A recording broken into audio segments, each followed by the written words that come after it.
Okey, bila kita di sekolah rendah ataupun sekolah menengah, kita hanya belajar ikut silibus yang kita ada tanpa kita tahu sebab apa kandungan tu disusun sedemikian. Tapi bila kita jadi cikgu, kita belajar cara mengajar dan kita belajar cara belajar, kita tahu sebab apa silibus tu disusun daripada A kepada B kepada C dan seterusnya. Jadi hari ini kita cuba review balik apakah teori pembelajaran dalam bahasa Arab. Macam mana sebenarnya kita belajar bahasa Arab ni? Okey, di sekolah rendah, kalau tahun 1 kita akan belajar huruf. Kita akan belajar huruf, betul? A, ba, sa, semua huruf tu. Dan kita seterusnya bila kita mahir membaca ataupun kita dah tahu sebutan ataupun bunyi bagi setiap huruf, kita akan belajar tentang vocab, mufradat.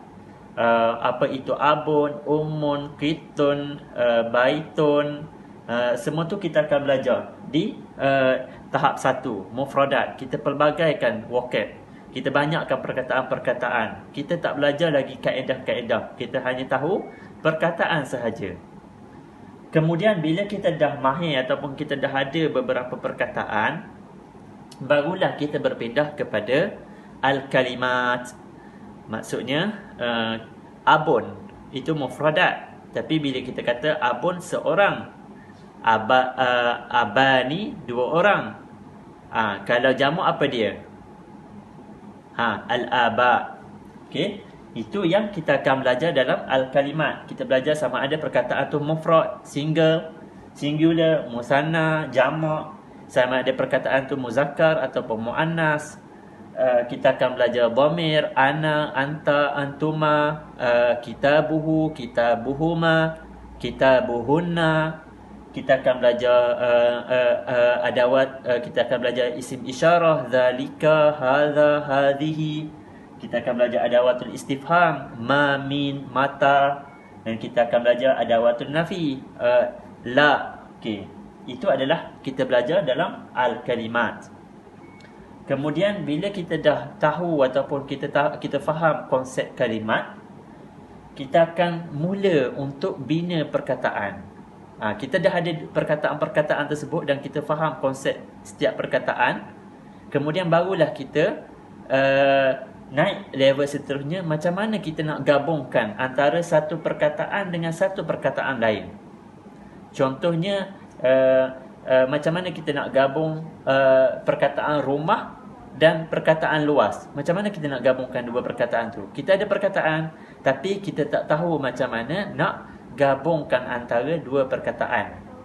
Dan bila kita dah tahu macam mana kita nak gabungkan perkataan-perkataan tersebut, barulah kita akan belajar al-jumlah. Sama ada jumlah tu ismiyah ataupun jumlah fi'liyah. Okey, untuk awalnya saya akan ajar, saya anggap Ustaz-Ustazah dah tahu konsep mufrad, musanna, jamak secara ringkas. Secara asas Ustazah dah tahu dah. Bila sebut mufrad, Ustazah dah nampak bayang. Bila jamak, Ustaz dah tahu apa maksud jamak. Disebabkan kita dah tahu secara ringkas walaupun sedikit tentang benda-benda ni, untuk awal saya akan mula bincang tentang at-tarkib dulu, rangkai kata. Sebab setakat pemerhatian saya, kita ada banyak masalah tentang at-tarkib. Kita tak ada masalah tentang kalimat sangat, tapi kita tahu macam mana nak gabungkan perkataan. So untuk awal saya akan terang secara umum dulu tentang jenis-jenis tarkib. Lepas habis jenis-jenis tarkib, kita akan masuk kepada jumlah ismiyah dengan jumlah fi'liyah.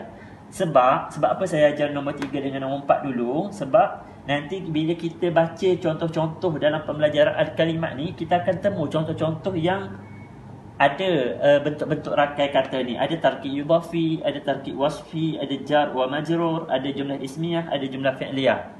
Jadi bila kita baca contoh-contoh dalam pembelajaran al-kalimat ni, kita dah boleh tahu, oh ni tarkib yudhafi, oh ni tarkib wasfi, oh ni jumlah ismiyah, oh ni jumlah fi'liyah.